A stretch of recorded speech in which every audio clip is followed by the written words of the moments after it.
Assalamualaikum warahmatullahi wabarakatuh. Perkenalkan, nama saya Ridho Maulana dengan NIM 2191100. Saya dari Institut Agama Islam Yayan Bukit Tinggi dengan jurusan Pendidikan Agama Islam. Tujuan saya membuat video ini ialah untuk memenuhi salah satu ujian akhir semester saya pada mata kuliah Manajemen Pendidikan dengan dosen pengampuh Ibu Sito Rahmana MA. Langsung saja, soal yang pertama, pendidikan di Indonesia terkesan mengedepankan teori daripada aplikatif. Dampak peserta didik lebih banyak menghafal materi saja. Menurut saudara, bagaimanakah sistem manajemen pendidikan yang seharusnya diberi kepada peserta didik sehingga mereka tidak hanya mampu memahami materi secara komprehensif, tetapi juga mengaplikasikan dalam kehidupannya yang nyata? Menurut saya, yang pertama yang harus dilakukan oleh seorang pemimpin yaitu untuk menselaraskan teoritis dan aplikatif, yaitu membagikan antara beberapa persen untuk teoritis dan beberapa persen untuk aplikatif. Dengan beberapa persen itu, pendidikan bisa melihat beberapa persen dia berikan untuk teoritis dan beberapa persen yang dia berikan untuk aplikatif. Yang kedua, bahan atau materi dan pembelajaran sumbernya itu tidak lagi dari guru. Artinya, tidak sama dengan student-centered learning. Pembelajaran itu dicari atau berasal dari siswa itu sendiri. Artinya, sebelum masuk ke kelas, siswa itu telah belajar atau mengaplikasikan apa yang telah pelajari di luar sebelum belajar dengan guru di kelas.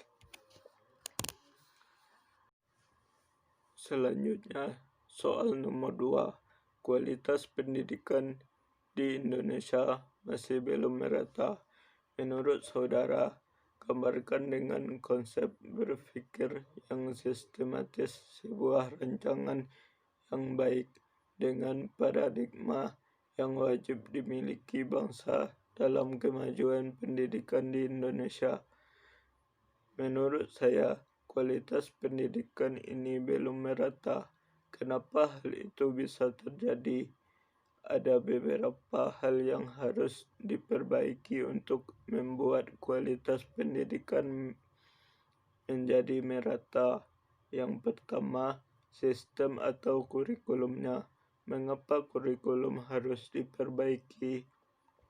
Yang pertama, pemerataan sistem kurikulum atau kurikulum yang berubah-ubah itu tidak bisa diikuti secara cepat oleh guru ataupun siswa. Misalnya, di era manual seperti ini tidak bisa meloncat di era digital karena banyak di daerah terpencil yang belum memiliki jaringan internet maupun masuknya alat teknologi. Maka dari itu, di daerah-daerah terpencil atau daerah yang tidak bisa masuk jaringan internet tidak bisa langsung untuk menanggapi perubahan itu. Yang kedua, masalah kualitas guru. Mengapa masalah kualitas guru? Karena biasanya guru-guru yang berkualitas ini biasanya banyak berada di kota-kota besar, sehingga siswa-siswa yang berpusat di kota-kota besar itu meninggalkan daerahnya yang di desa, yang mengakibatkan Misalnya siswa-siswa pintar itu berada di kota dan guru-guru berkualitas itu hanya berada di kota, sehingga terjadi kesenjangan atau ketidakpemerataan antara pendidikan di desa dengan pendidikan di kota. Selanjutnya, guru-guru yang berada di kota itu memiliki akses yang lebih cepat, seperti pelatihan-pelatihan itu terdapat di perkotaan. Soal yang ketiga, gambarkanlah dengan konsep berpikir yang progresif dan inovatif tentang hubungan lembaga pendidikan dengan masyarakat, sehingga pendidikan di Indonesia berperan penting dalam menghasilkan SDM yang berkualitas terhadap pembangunan dan kemajuan bangsa ini. Menurut saya, hubungan lembaga pendidikan dengan masyarakat sehingga pendidikan di Indonesia ini berperan penting dalam masyarakat dalam menghasilkan SDM yang berkualitas terhadap pengembangan dan pembangunan masyarakat, yaitu sebelum kita lihat bahwa masyarakat istilah menganggap rendahnya pendidikan di Indonesia yang mengatakan dengan orang yang tidak pendidikan saja bisa berhasil atau sukses, seperti bisa jadi menteri. Kemudian mindset masyarakat seperti ini yang perlu dan yang harus kita rubah. Mungkin laporan lembaga pendidikan yang pertama lebih menekankan bahwa pendidikan itu penting dan bisa mengubah arah kemajuan suatu bangsa, seperti yang terdapat dalam pembukaan Undang-Undang Dasar 1945 yang berbunyi bahwa untuk mencerdaskan kehidupan bangsa, kemudian pendidikan bisa menjadi akses bagi kita untuk menuju sistem pekerjaan. Artinya, semakin tinggi pendidikan seseorang itu, maka semakin mudahlah seseorang untuk mendapatkan pekerjaan yang dia inginkan. Kemudian, jika orang itu berpendidikan, maka pandangan masyarakat pada orang tersebut akan berubah. Maka orang tersebut akan dihormati, akan disegani. Kemudian jika orang itu memutuskan dengan mudah, masyarakat akan menerima keputusan tersebut. Soal nomor 4, selama ini kita lihat pengaruh kepemimpinan dapat memperkuat program manajemen pendidikan. Hal itu tidak lepas dari visi misi yang disusun dan dilaksanakan dengan baik. Namun ternyata ada juga seorang pemimpin tidak memadukan visi misinya, hanya mengandalkan kekuatan kepemimpinan saja, tetapi berhasil juga dalam mewujudkan manajemen pendidikan yang bagus.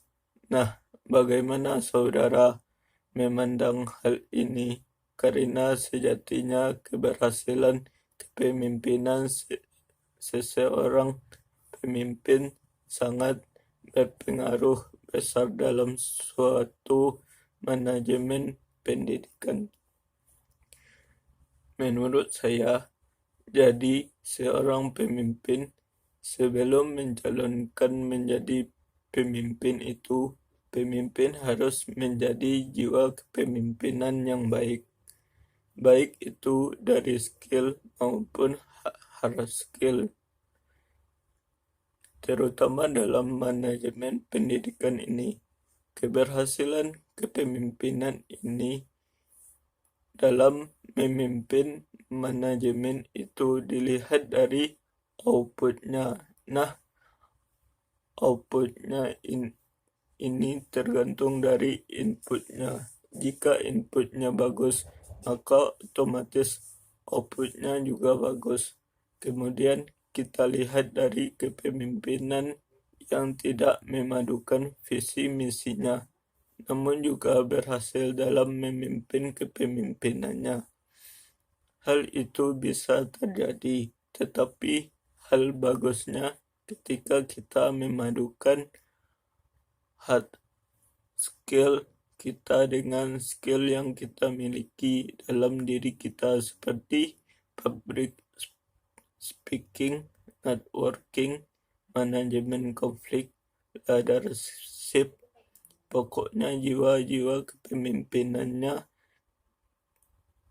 kita gabungkan yang ada dalam diri kita, kemudian digabungkan dalam visi misi yang kita miliki agar terciptanya manajemen yang bagus dan tertata bagus dan tertata baik dan efisien ketimbang dengan pemimpin yang mementingkan skill dalam dirinya sendiri. Selanjutnya, soal nomor 5. Dalam situasi lingkungan yang penuh dinamik, manajemen pendidikan harus bisa menciptakan pelayanan yang memuaskan kepada peserta didik, orang tua, dan masyarakat. Lalu bagaimana dengan kondisi pendidik sekarang yang mengharuskan kegiatan belajar daring, dan masalah utamanya adalah kesulitan mendapatkan sinyal. Alhasil, peserta didik tidak bisa belajar maksimal. Sementara pemerintahan pun sudah mengupayakan bantuan kuota internet. Padahal salah satu prinsip utama supervisi pendidikan adalah bukan mencari kesalahan, tetapi mencegah kesalahan. Sebagai orang terdidik, bagaimana pandangan saudara mengenai hal ini? Dan apa yang bisa saudara kontribusikan melalui pemikiran saudara bahwa saat yang bersamaan dengan kondisi pandemi ini, pendidikan masih bisa bersaing secara efektif dalam konteks lokal maupun bahkan global. Nah, menurut saya, jika memandang pendidikan pada masa pandemi ini, kita belajar pada masa lalu.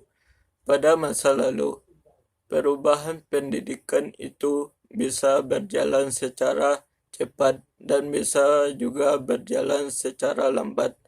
Nah, pada masa pandemi ini, kita mengibaratkan bahwa pendidikan itu berjalan secara cepat karena kita bisa melihat pada masa ini adalah COVID.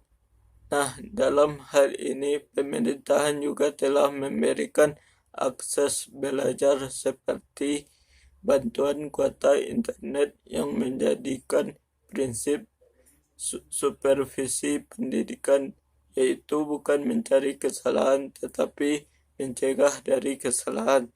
Sebaiknya kita harus melihat apakah di daerah tersebut membutuhkan saluran bantuan kuota internet atau tidak.